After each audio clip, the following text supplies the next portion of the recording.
All right. Ladies and gentlemen, what'd he be and what'll he do? Welcome to another episode of Talking Manchester. So obviously, like the title says, man, Manchester United's worst kept secret came to light today, and we've hired ERIC TEN HAG as our new manager. Let's get into it. Woo! Switching it.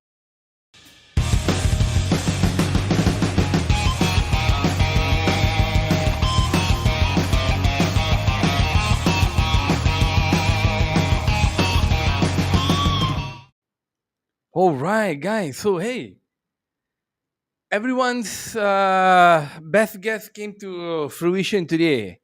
They finally decided to hire ERIC Ten Hag, and he's going to be hired for 3 years until 2025. So look, guys, heard the news. Not really surprised. We all felt, the board was kind of. I mean, that most of the ex-players were kind of leaning towards Mauricio Pochettino, but I guess we finally went with Eric Ten Hag. So I guess this means what it means, and this means that it's going to be a massive rebuilding process, lah. Yep. Ain't gonna be no quick fix. Like we thought we brought David Moyes in for the long term, but he was a douchebag, so we kicked him out. Then we brought Louis Van Gaal in, thought maybe a short term project, get some titles, what got the FA Cup, bought Eric Anthony Marshall and all that, and then everything went to shit. Brought Mourinho. Mourinho don't know whether he's really the long term guy. I thought he would be the long term guy. What, 2 years, 2.5 years, untenable. Then you think, okay, Ole Gunnar Solskjaer comes in, and you feel like, okay, Ole is here now, so since he being an ex-player and all that, he will be in here for the long run. And then when you finally get a full team, then things don't go the way it should. So now we're doing in my opinion, another rebuild, and we're hiring Ten Hag, and news keeps on trickling in, man. It's like one after another. So now it's like he wants to come in, and he also wants to bring in Steve McLaren and Mitchell Vandergaard. I can't remember who Mitchell Vandergaard is, and he wants McLaren as his new assistant. Okay, this one I'm not sure, man. I don't know how these McLaren credentials are coming in, but I think he needs one English guy to help do some interpretation. Because look, man, I said in that previous show, a few shows before this, right, when we were talking about his English and how news went crazy that hey, Eric Ten Hag is coming in, and oh yeah, I had to keep it orange lah today. You know what I'm saying? Had to keep it orange, man. Eric Ten Hag kind of give orange. The orange. I don't know how the Dutch team are playing. I think they're playing like ass, but yeah, the orange is in. And I remember in the previous part I was saying that I watched those interviews where he did for the Champions League, and he was speaking in English, and his English is trash. His English is trash. I know if he's going to try and put the message across to the players, it's not going to be easy, man. I'm telling you, it's not going to be. He has to be some kind of football savant or genius, if like, he doesn't have to speak English and we play well. So that's why I think they had to do that interview to see how his English was. The thing is, right? Let's be honest. Who else was there actually to hire for us to get besides the one nobody wants, which is Pochettino? Who else was there? Like my pick, Luis Enrique, they said was like the second closest one to getting hired. But because of the World Cup and he won't leave Spain before that, hard lah. You know what I mean? And then Ralph Ragnick got working relationships with every other Tom, Dick, and Harry who has won titles except himself. Okay, and this guy is coming in our team as a consultant, to kind of build the team and all that based on some football philosophy of pressing. 100%, there's no pressing in this fucking team that is playing with us for us right now. So it means it's going to be like a total wipeout and a total rebuild. I'm a bit concerned. Ten Hag is not my pick to come in and take over the club. My pick is still Luis Enrique. Carlo Ancelotti, if you can get him, but big lead in the Spanish league between Barcelona are second now. They've got up between what you call it. Hang on, let me just check the between Barcelona and Madrid. So he's not going to leave. I think if he wins the title, he might stay another season. And Carlo Ancelotti, I don't know whether long term or not. I don't know what we want. Maybe he so came and saw this team is trash Adams, and will say get out. So this fella is coming in, and now he wants to bring Steve McLaren, and now this uh Chris De Armas or whatever the fuck is Chris Armas, the Ted Lasso is leaving. So Ted Lasso is leaving, the other fella is leaving, the psychologist also might be leaving. Only Ralph Ragnick is going to stay there, and he's going to help build a football philosophy with Ten Hag. What do you all think about this, man? This is where I'm quite torn, lah. Really, I'm quite torn. I feel like you know, I my biggest concern is this: whether or not this fellow will be given enough time. You see, all the other fellows came supposed to do rebuild this, rebuild that, and all that, winners title. They did win titles except Oli, and none of them were given the time they need. So what if this fellow comes? I mean, we're going to finish 7 or 8 this season, and then next season he doesn't really improve from that. I'm going to stick with him. I'm going to sack him. Secondly, right, how much money we're going to give him to come? We promised to give him good money and all that to invest lah. So I think that one we will do lah.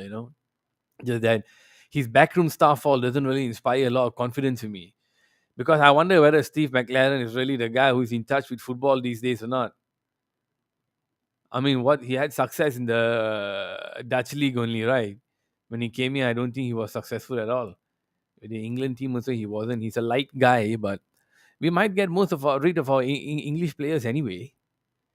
Like you know what I mean? Like if he has if Maguire stays, there has to be a change of spirit, or he has to change religions or something, man. I don't know what the fuck Harry Maguire has to do in order to change this voodoo bad luck that is surrounding him and the club. They're talks of 50 million pound. Aaron Wan Bissaka also leaving, and I'm thinking, man, simply let people leave and then expect us to finish top four next season. I mean, Arsenal just beat Chelsea, man. Yesterday, this morning, what the fuck, man? 2-4, whatever it was, a crazy ass score. First half was like open season, man, like playing Padang like that. And we playing them next, and then we playing Chelsea next. I'm telling you, we're gonna get hammered, man. This fella got some major fucking work to do. Will the club give him time or not? I wonder, man. I really wonder whether the club will give him time. Let me just check out what's been coming up here. Mitchell Vendegaard's assistant. Eric Ten Hag's agent Keith Voss applied pressure to finalize the deal because RB Leipzig were interested. But of course, Ten Hag favored United. Man, obviously Ten Hag favor United lah. Who else is he going to favor? He ain't stupid like Erling Haaland who wants to go to City. I don't give a shit, man. You don't come to me, you shit. You're trash Adams. During conversations with John Mota and Darren Fletcher, Eric Ten Hag outlined his long-term vision to build a successful and exciting team. MUFC was struck by his passion, energy, and enthusiasm for a momentous challenge. Sources say they have hired a proven winner in Eric Ten Hag, who preaches an attractive attacking style of play and is committed to youth. Ten Hag is viewed by United figures as one of the most exciting, consistent managers in European football. Okay. Okay, what else is here? Let me see. If possible, MUFC would sign a new versatile fullback given their doubts about almost everyone currently at the club. There is a wish at MUFC to add a right sided forward to balance United. Okay, now, versatile fullback. Wow, fullback's not good enough. Not one, not two, but Ten Hag. There. That's right. Man, what is this talk about? Like us needing right backs and fullbacks, and I want to hear more talk about defenders, man. Right-sided forward. I don't know about all these forwards and all this shit. You know what I mean? I'm just wondering whether do okay. Eric Ten Hag's priority, even when two German clubs approach him. Look, man, I'm the one who said this first. Okay, you all need to check yourselves. I'm the one who said this first. Bayern and Borussia Dortmund were out for him. Okay, I broke that news. I'm the shit. Remember, like and subscribe. Rene Muhlenstein is believed to be under consideration to join Eric.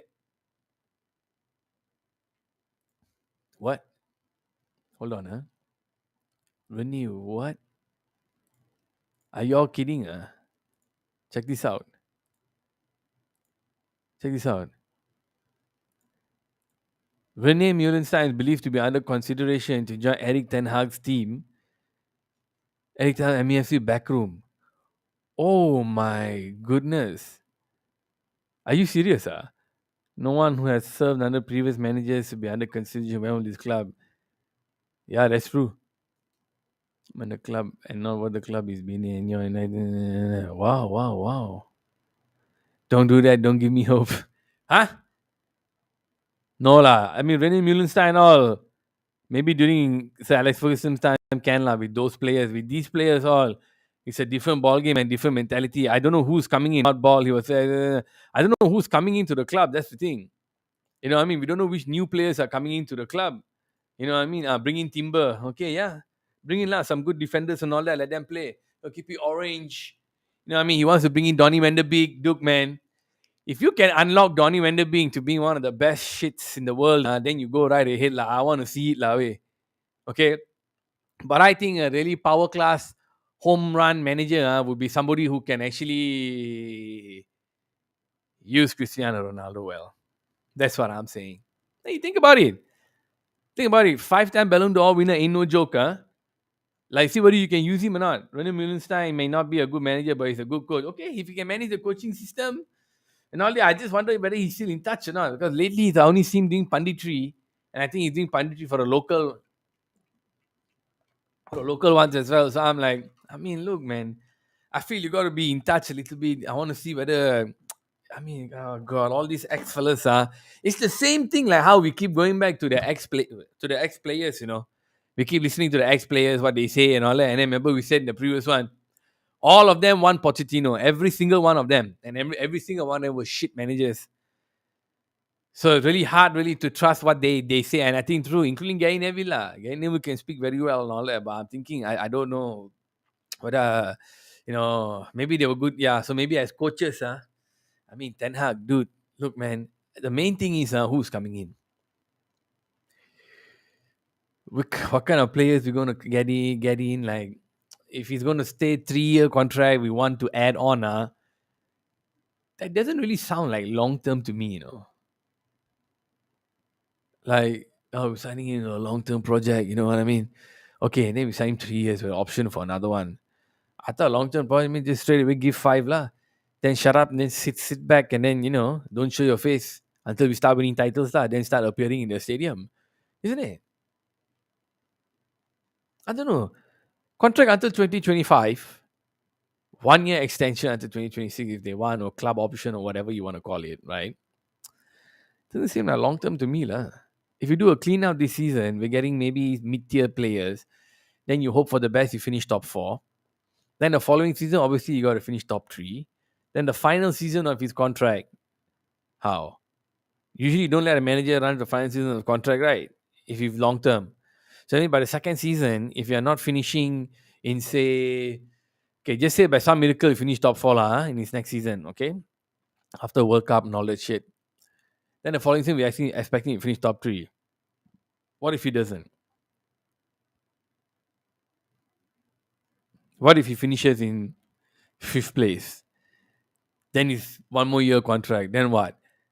Then we're gonna like, oh, let it run down and see whether. Then okay, run down and finish in second place, like Oli did.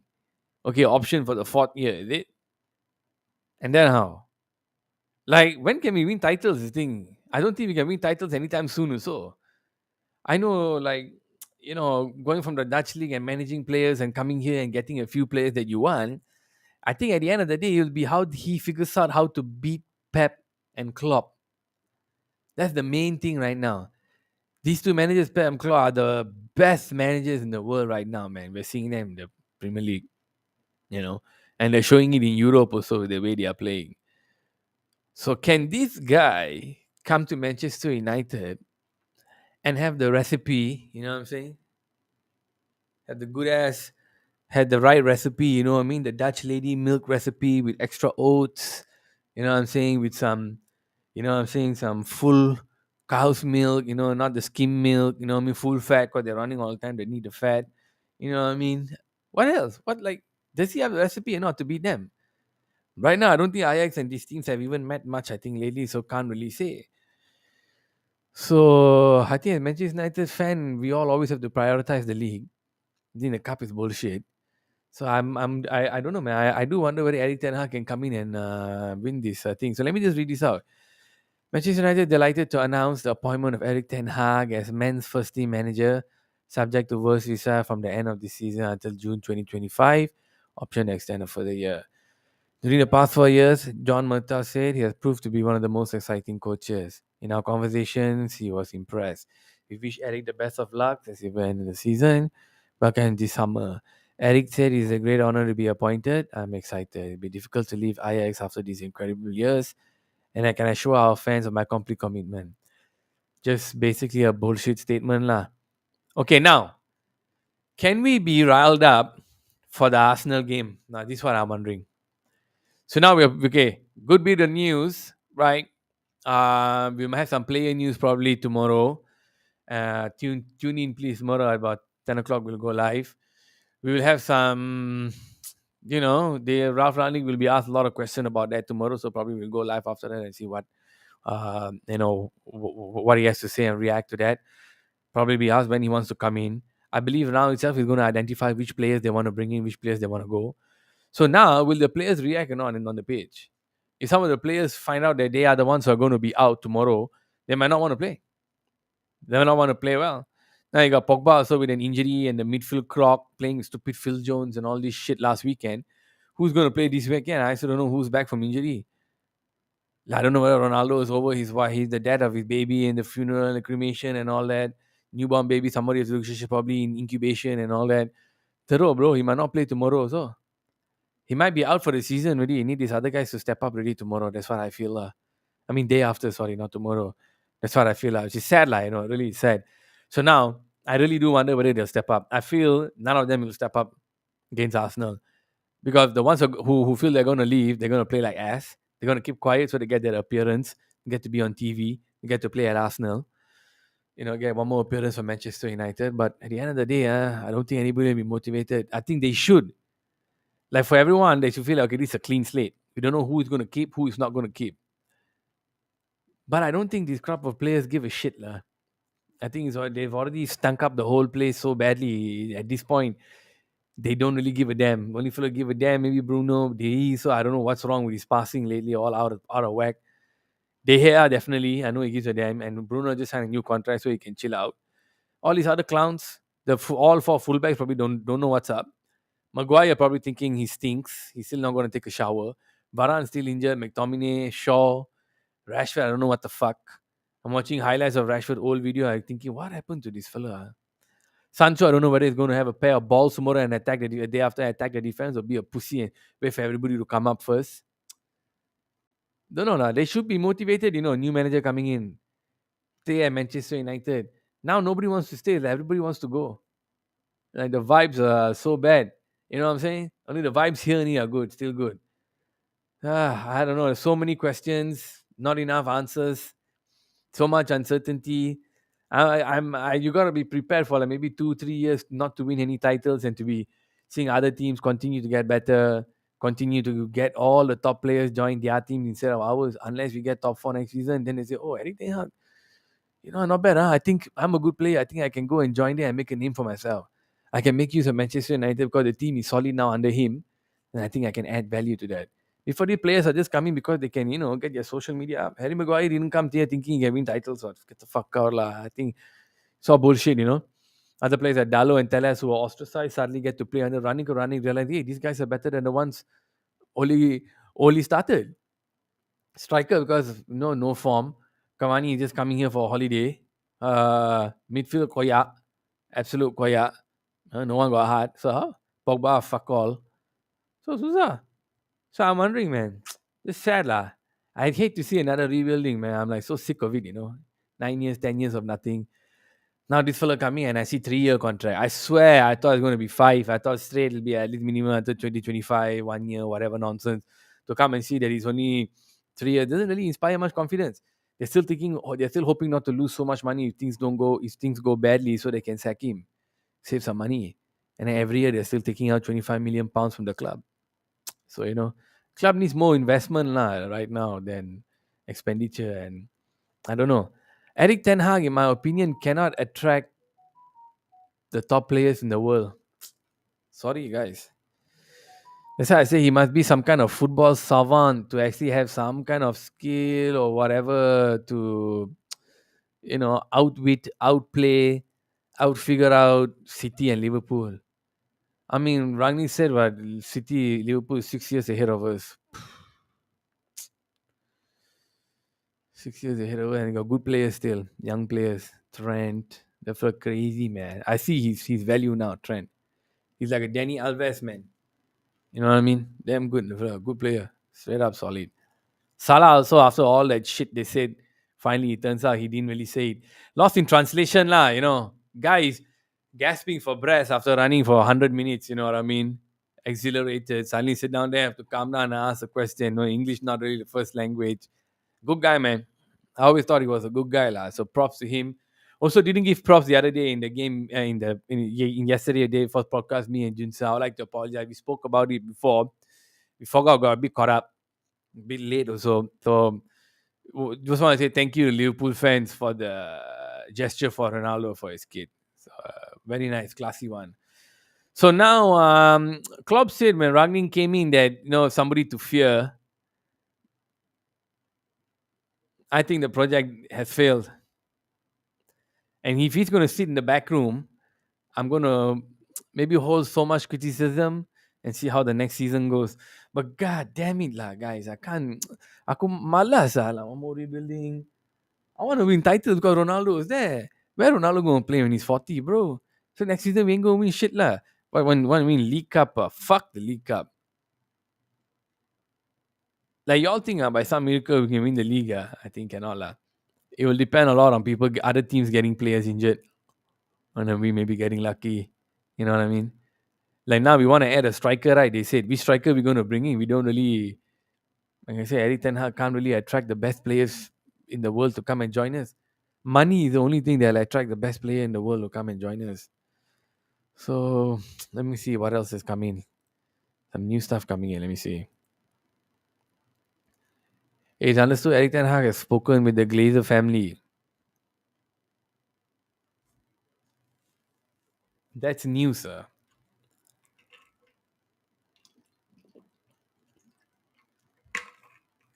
Ragni was involved in the final stages of the process to hire a new manager. He agreed with Darren Fletcher and John Murtaugh that ERIC Ten Hag was the best man for the job. Aha. Darren Fletcher gave the green light. If Darren Fletcher gave the green light.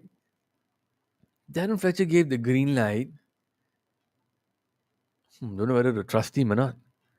Can trust Darren Fletcher's instincts. I mean, he wasn't the best under Oli. I mean, Darren Fletcher gave a green light. I don't know. I don't know how to think about that. I don't know what to think about that. I feel that I don't want Darren Fletcher to give any insight, lah. To be honest with you, I mean, did we really win anything under him? Not really. And then now suddenly he giving his insight. Ragni okay lah, but I tell you lah, I'm still losing faith in Ralph Ragnick lah, and whatever the fuck project he had. Because I feel if he was that great, right? You know what I mean? If Ragni was that great, if Nani, let me put something up here.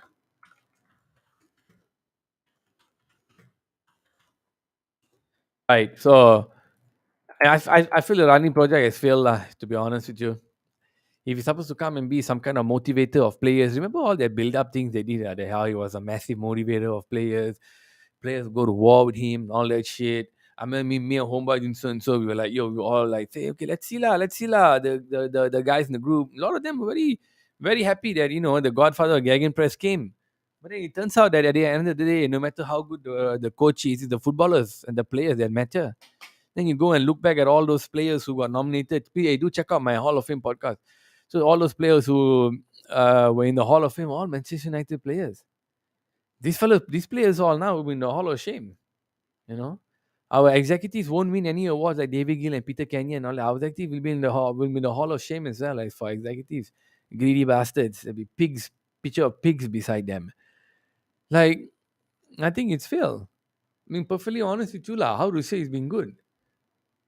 You're supposed to come and save the day, what? You're supposed to come and rescue us from the doldrums and rise up to Carlsberg, doing to the world. Hey, sponsor me, man.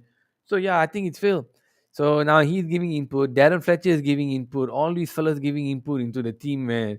When I don't really know whether their input should be taken, I just pray to God that after a decade of suffering, that we finally have something good in place. Okay. I can go on and on and on. I don't think I want to go on and on and on. I just want to say, guys, thank you all so much for tuning in. It's the dawn of a new day. All right. We're keeping it orange right in here. Keeping it fresh. Fresh and orange. That's right. We got switching up the vibes up in here. And I want to thank you all for tuning in. Make sure to like and subscribe and tune in tomorrow. We'll get in more deeper into this and I'll get Junson's thoughts on this. Give him a day to think about all the things he can say tomorrow and then we'll go back and forth on it. Thank you all for tuning in, man. Love you all. Peace out. Good night. Selamat buka puasa.